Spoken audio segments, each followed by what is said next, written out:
Hey guys, 14.18 is out and it means that we finally have a new patch to break down. Honestly, from preview I've seen there have been so many changes, but I already played like 2 solo queues myself in this patch and I didn't really notice too many changes, but yeah, let's read what was changed. Honestly, I didn't even take a brief look what changed yet. Yeah, I mean, as you can see from the pictures, there's like a lot. A huge amount of champions was buffed or nerfed, yet I didn't really see any difference yet. Alright, first of all, Split 2 will end September 24th at midnight, right? Yeah, okay. I don't really like the fact that the gap between the Split end and the next Split start is fucking 12 hours without any breaks. I actually miss the preseason thingy badly. Like, it was such a good time to play some other games, to learn what new we have in the game, and now it's just, hey, you played the entire year, now you have to play the other entire year, and so on, so on. Just never ending grind. Ready check go. We're making updated Q dodge and ready check penalties live to all right regions this patch. Penalties begin with Q lockouts and will escalate to bans. Players will still be able to decline the occasional ready check without penalty, but are no longer able to serially decline as a way of aiming for specific opponents. Okay. I mean, that makes sense. That makes sense. Transfer restrictions. That's a regular thing when season ends. That's a regular thing, nothing special. Okay, let's see what patch brings.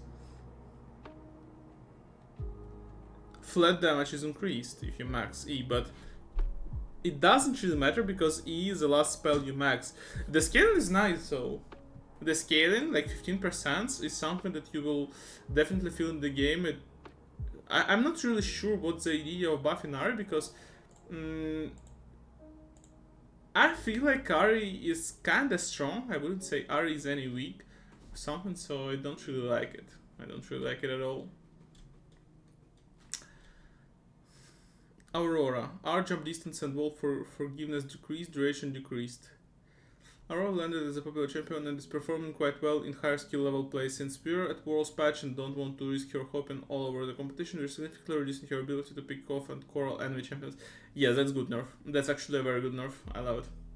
For pro play, it makes such a huge sense because for pro play, the champion is just busted with all the potential to force team fights 24/7. Nah, this is a good thing to nerf for sure. As your W damage decreased. Alright, so basically a nerf targeting faker. Let's see. Alright, so flat damage remains the same, but level scaling is reduced and reduced quite drastically.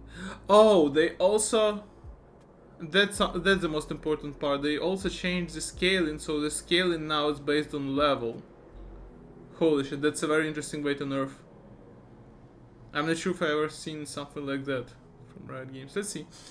It's World, so you know what that means. It's time for other balance changes. This time it's nerfs. Alright. We are prosecuting these nerfs so that he can keep a reasonable win rate for normal players without taking over the mid lane game champion pool in pro. We're taking down some of his laning power as pros currently manage to squeak out of laning phases with a very small farm deficit, which we are hoping to grow. And for the late game damage, the average solo queue game doesn't go nearly as long as the pro games do. That's true. So we hope that both of these changes disproportionately hit pro play.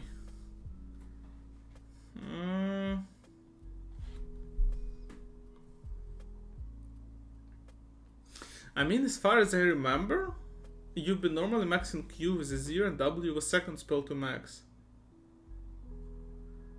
You don't really lose much. In theory, you don't really lose much if you max W in pro play. I mean, you do lose something, but like, let's say if you build Nash or Tooth, the only problem is like early objective contest can probably be harder and clearing the waves will take a little longer, but overall that's not that big of a deal, I believe. Well, we'll see regardless. Core kick, Q damage decreased, R damage decreased. Alright, let's see. Scalings are not touched at all. The damage is reduced by 5 units each level. It's whatever. Like, actually, what I mean, we will feel the difference probably because that's the spell the max, but that's not that much as I expected, honestly. E. Wait, and it's not E, it's R. I'm dumb. Early game is the same. Mid game minus 20 per one missile, and minus 40 per one missile as well. Also the scaling. I mean, that's a massive nerf. After a few rounds of a direct and indirect changes, Corki is no longer the go-to mid laner in Pro. That said, we're still concerned he may come back to overtake the mid meta at World, so we're delivering a light up to his early Q power to give more champions room to push back against him in the early game and decreasing his R damage primarily through level scaling, which mid laners in Pro get a lot of. I mean, yeah. If they want to target pro play specifically, yeah, that makes sense. That totally makes sense. For solo queue, honestly, I wouldn't really recommend nerfing that, but sadly we cannot nerf champions separately for solo queue and pro play. Or can we? Maybe we can, maybe we just don't know and we are getting lied to. Gnar base 8 increased by 3. That's a lot. That's actually not bad. So we have 2 goals for Gnar dispatch. We think a stronger Gnar would be an interesting option for the world's meta and want to ensure that the fleet adjustments don't hit him too hard in solo queue, increasing his base attack damage as a compensation for the recent fleet footwork nerfs and also make his last hits feel better. I mean, yeah, he kinda suffers because of fleet nerf, but he can also play with grasp. Grasp is kinda alright, but like, I mean, 380 is not that biggie, but at the same time it's nice. It's very nice for a champion like Gnar who pokes you a lot, who kites you a lot. 380 early on is something you would love to have, that's for sure. WWLA shield strength increased. LA shield strength reduced by 50, reduced by 25%. I mean, this shit is not that strong. This shield is not that strong. Also, you aren't really maxing W. As far as I remember, it's where you max Q into E. There's no reason to max W even with this buff.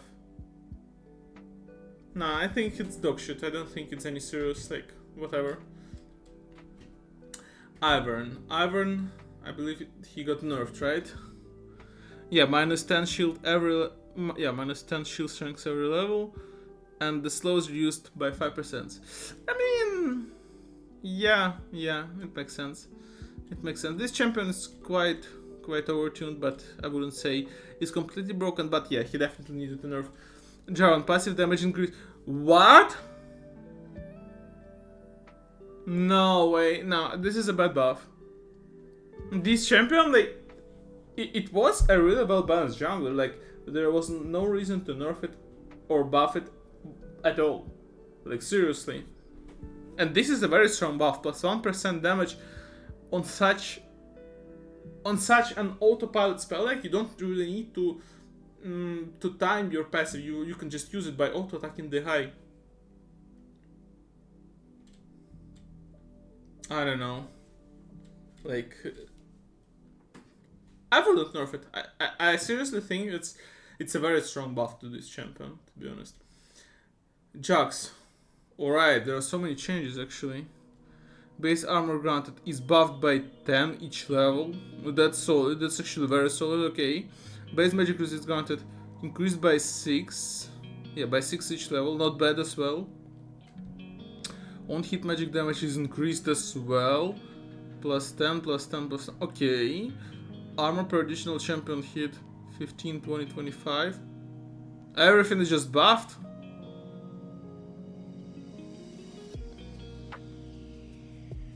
That's very strong. I don't really think this champion needs any buff because Jax is a very difficult champion to balance realistically. But maybe I'm wrong here. I personally wouldn't buff Jax. I think he's at okay spot currently. Jay's Q slow increased by 5%. Whatever, honestly. E, bonus movement speed. Increased by 5.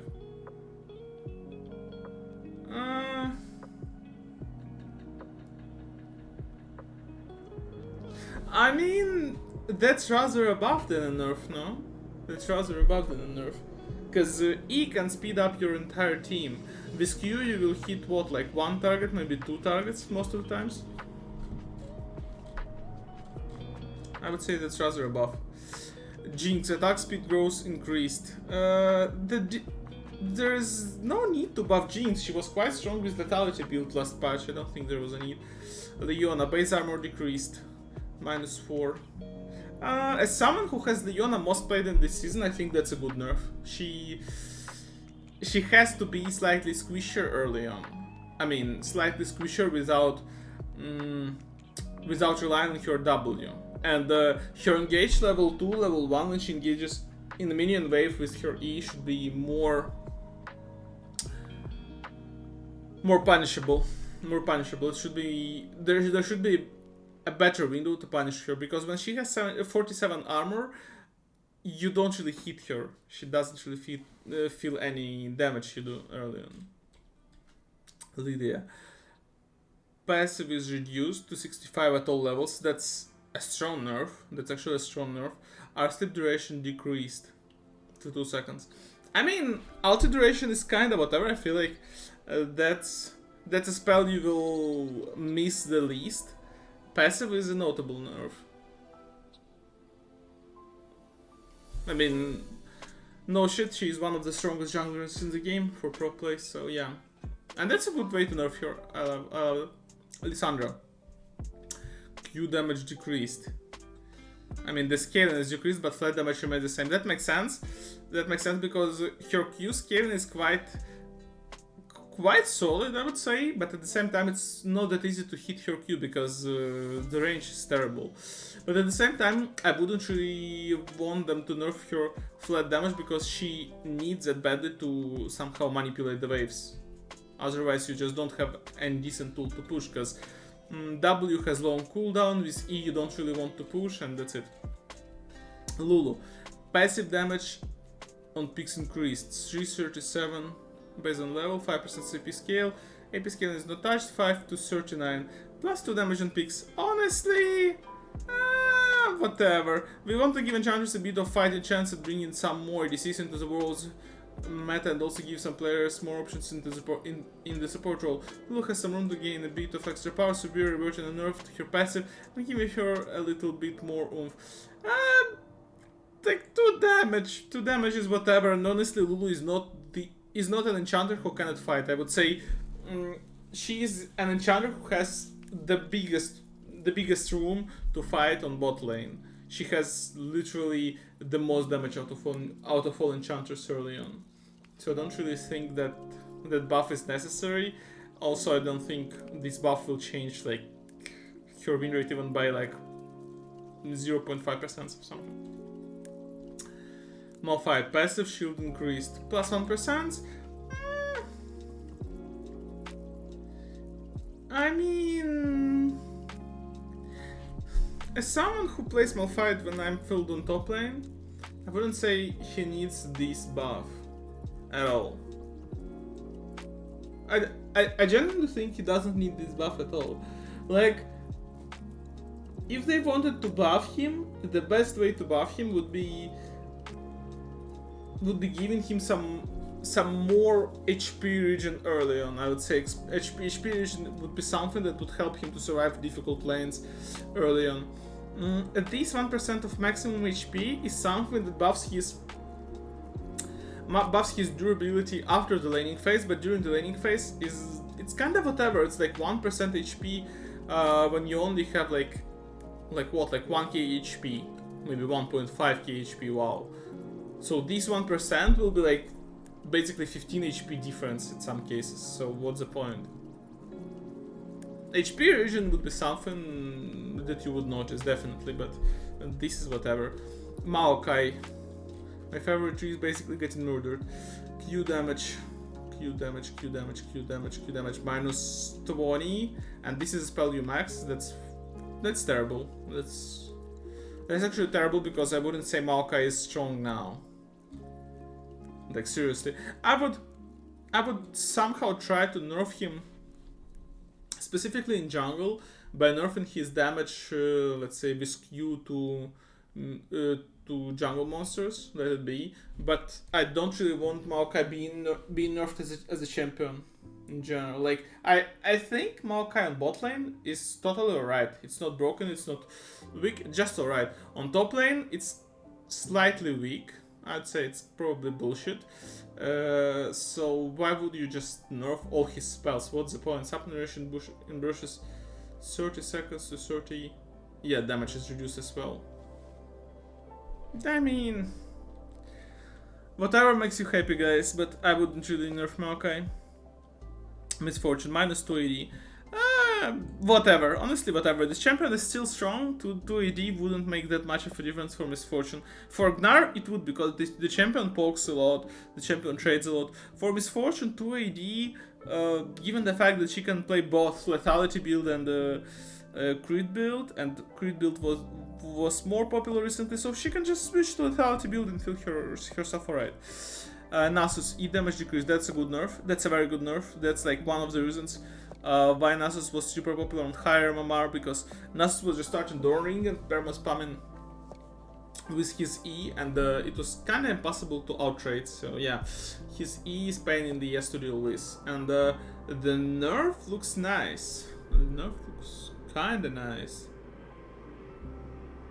They don't entirely murder the spell, but just slightly adjusting it. I'm not even sure if that's enough, honestly, but maybe it is. Rel, E bonus movement speed decreased. I actually played Rel yesterday, and she was kinda the same, I would say. I played terribly, not gonna lie, like I almost didn't do anything in the game, yet I won, but yeah, wasn't really my achievement. But yeah, I don't think this is something important. You can still play Rel, she's alright. Rumble, Q damage decreased, E damage decreased. Rest in peace, Rumble mains. I mean, that's not cool. Minus 10% on Q. Flat damage early on is reduced by 20. That's just a disaster. Like seriously, that's just fucking terrible for Rumble mains. Also minus 5 damage on Harpoon early on. That's one of the spells you use to poke with to slow the target, to reduce their MR. I mean, damage on Harpoon is not that big of a deal compared to Flame Splitter damage. However, altogether combined, Flame Splitter plus Harpoon nerf is a disaster to Rumble mains. The champion must drop in his win rate drastically, I believe. Samira, Q damage increased. What? You want to buff Samira? Let's see.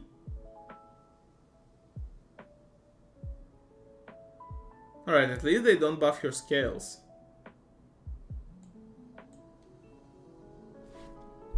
Oh, wait, they do buff your scales. I'm dumb. They actually do buff your scales. It's the same at level 9, but it's stronger early on. Maybe. Actually, maybe. Maybe. At the same time, if Samira doesn't get any dominance early on, she's kinda useless. So yeah, that makes sense. Shan, passive shield strength increased. 47 to 101, plus 12% bonus HP, 47 to 120 base level. I mean, cool, but not really. It's whatever. It's honestly whatever. I don't think it's something that will matter, and honestly, that's not something that is even related to higher tiers of gameplay, because Shan, I feel like he is just a bad pick in general now, unless you're like a really good Shan player. If you're a really good Shan player, yeah, you can make the champion work, but otherwise it's not like a mainstream champion who can be picked by everyone and make things work, like Leona, for example, or Nasus, or Smolder. Alright, Smolder. Minus 25 HP, cool, I love it. I'm all up for his nerfs. Doesn't scale off AP anymore at all. Cool. And minus 5 damage. You don't really want to nerf Q super hard though, so he can still kind of spam it. Right, so it can still be a useful spell to last hit minions, but... Yeah, I mean 5 damage is not the end of the world, so it's still playable. W, holy moly, there are so many numbers. Alright, so it's only minus 5 damage. Minion monster damage. 35, 25, 35, 20, oh wait, 35, 28. Scalings are the same. Flat numbers are slightly reduced. But that's kind of whatever. Let's see the reason. Smolder is becoming a dominant top mid pick at Worlds this year, but is otherwise a pretty balanced bot laner. Those nerfs are meant to be solo lane skewed so that he doesn't lose too much power in bot, but without riskier set of changes, some pain for bot laners is unavoidable. And this patch we are nerfing his early laning power and self-sufficiency, which helps him succeed in solo lanes.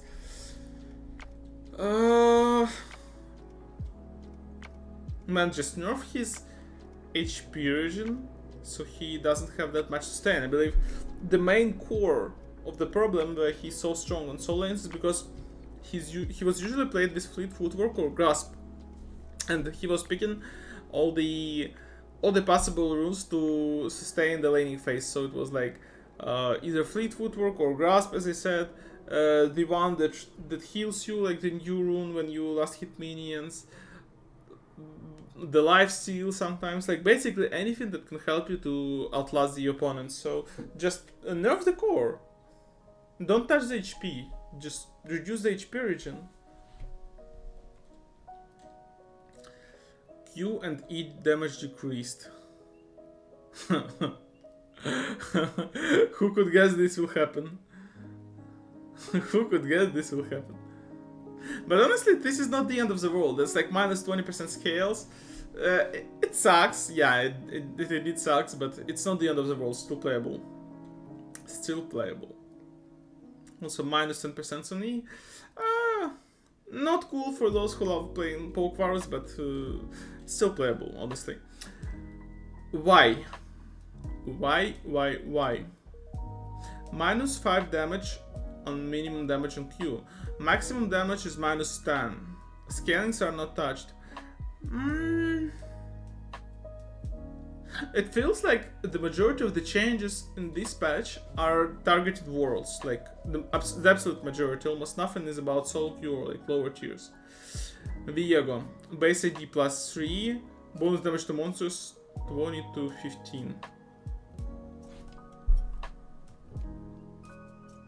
I mean, yeah, makes sense because he's quite quick with his clear, but it will be about the same with base AD increased. Zinza, armor goes increased, Q damage increased. 4.7 to 5. That's a very high number actually. Bonus damage per hit.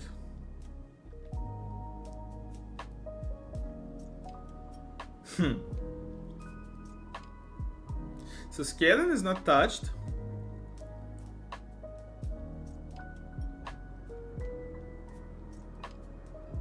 I don't get it, like what's the point?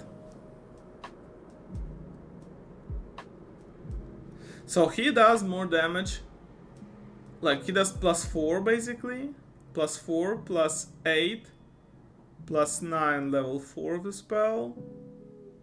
Wait, why plus 9? It's plus 12, I'm dumb. Plus 12, and at level 5 of the spell, it's plus 16. 16 multiplied by 3 is 54. Wait, why 54? 48, what the fuck I'm saying? It's 48. Alright, it's 48. 48 damage was like 3 auto attacks. I mean, it's kind of whatever, isn't it? You normally max W anyway, you don't max his Q, so you will feel the difference when.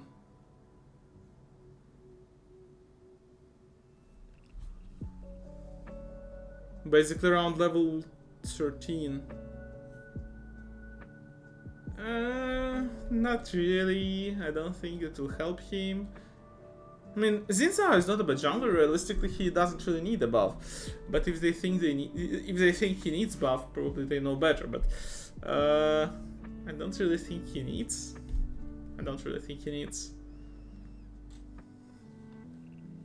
There, passive damage decreased. Huh. Interesting. There's one of the highest agency ADCs in League of Legends. True. For any situation, she probably has the means to outplay her opposition. True. Either killing them or at least getting to safety. Or if you're main while riding into 5 opponents and instantly dying. True. Champions like these tend to require lower than average win rates in order to feel fair. True. Which is why we are nerfing a champion with a sub 50% win rate for most players. She is also at risk of becoming a default mid laner at Worlds this year, which is another concern. True, also top laner possibly. With all this in mind, and some people actually played her jungle. I don't really think she should be played as jungle, especially at higher tiers of gameplay, but could be. With all this in mind, we're giving her some mid-skewed nerfs, removing early flat passive damage, and some backloaded level scaling, as her passive usage in general is more prevalent in mid lane. Cool. This one I love. I mean, the majority of changes are kinda nice, and like, not all of them give a lot of power or just nerf a champion, but at the same time, it's kinda cool to see that Riot are for the most part, they're touching those champions who really need some adjustments. Ziggs. Increase damage to structures. One. Ooh, that's fucking brutal. Holy shit. That's brutal, man. We're concerned that Ziggs will remain the dominant bot laner for World this year. He will not. It's a very niche pick, like he will not, especially with some of the top tier ADCs being nerfed. We're delivering a small pro-skewed tap to Ziggs that should leave him most untouched for the rest of us, as pro teams are much more coordinated and better at getting Ziggs in front of turrets one after another. Yeah, that makes sense, but not really. That's brutal, man. At least make it 100%, not 75. Holy shit. Alright, BT lifesteal is reduced to 15% from 18. Shielding is reduced from 50 to 400 to 165 to 315. It kinda hurts, but at the same time it has a lot of sense because you know, if champions like Draven and Misfortune pick Bloodthirster every game as first item without any alternative, that means that something is wrong with the item. At the same time, it feels you should probably think that they don't have better alternatives, but dude, if they pick like one item over and over again and again, that means that the item is overpowered compared to the other options, or other options are just disgustingly bad. For example, how it was with Static and some other champions for quite a long period of time, like 6 months ago. Immortal Shield Bow, lifeline shield strength is 320 to 720 based on level, to 400 to 700. For melee okay. Alright, so nerf for ranged champions. I honestly can't even remember whoever purchased this item for melee champions. Like, I'm trying to recall, but I can't really name a single champion who did buy Immortal Shield Bow as a melee champion. No, I really cannot remember, I don't know. Ludens, minus 50 gold, ability power increased, ability haste reduced. So that's kind of a rebalance. I would rather have ability haste over AP, but yeah, so they just won't nerf it. Kinda. Adjust, in a way. Shadow Flame, minus 5 AP, magic penetration is increased by 3. 3 magic pen for 5 ability power, that's a very solid trade. Max health threshold to 40%. Right? Pet dot damage 30 to 25%. Note, non-pet dot damage is unchanged at 20%. I don't know, maybe I misunderstand, but it looks like a very strong path to Shadow Flame. If so, I don't really understand why, since all the champions who used Shadow Flame, they are... I feel like Shadow Flame was original, right? No? Like Syndra, Silas, those champions already love Shadow Flame. But whatever. Storm Surge, that's interesting. That's more interesting because the item is kinda dead. Kinda dead, realistically. No one really buys it. Magic Pen, +5. Very solid. Passive movement speed, -3%. Makes sense to kind of make up for magic penetration. Storm Raider health threshold, 35%, 25%. Squall ranged penalty. I'm not sure if that makes enough difference to make this item any popular. But 15 magic pen is very strong. It's very strong for champions with like flat magic damage spells, like Zerat, like LeBlanc maybe. Like these champions, they benefit a lot from Storm Surge. For Akali as well, basically assassins would benefit a lot from it as well. Fleet Footwork received several nerfs due to ADCs taking over mid, blah blah blah. Let's see the numbers. Healing 5 to 100, 10 to 130 based on level. Was scaling 10% CD. Okay, but it's the same. It's kind of the same, it's just stronger. New healing is 60% effective for alright. 60% effective for ranged users, alright. Minion healing ratio 20%, 10%. Alright, now it's at least 15% for all users. Alright, that makes sense.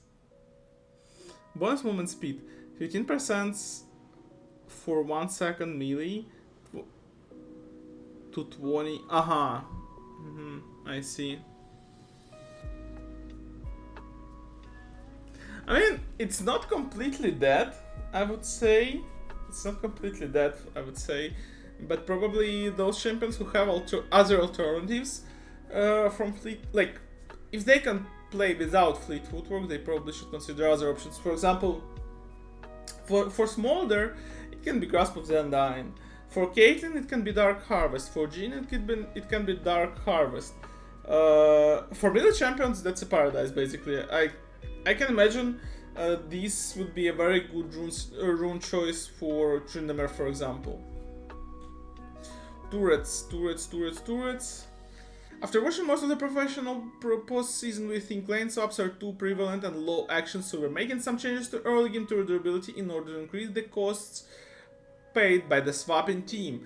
Mid and top lane turrets will take 40% less damage for the first 5 minutes of the game, while team attacking the bottom turret will run into lower resistances, allowing them to typically take another turret play during the mismatched laning phase. We know that this nerf to Bulwark will have some impact on regular turret killing gameplay as well, so we're compensating by buffing the permanent armor magic resist the turrets get per destroyed plate. Cool, that's smart. Fortification damage reduction. Cool. Alright, 75, yeah, alright.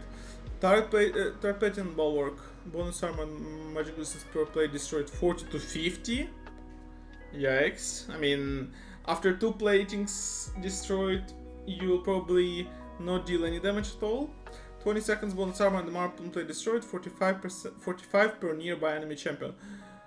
20 per nearby. Oh, so they balance it.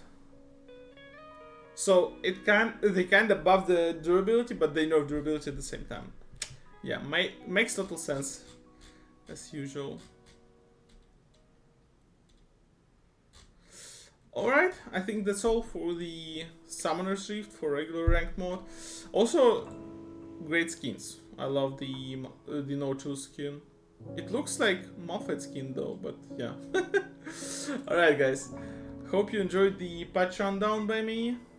And see you next patch, see you in Split 3. Hope you enjoyed my patch rundowns in Split 2. And we will see each other in Split 3. Bye.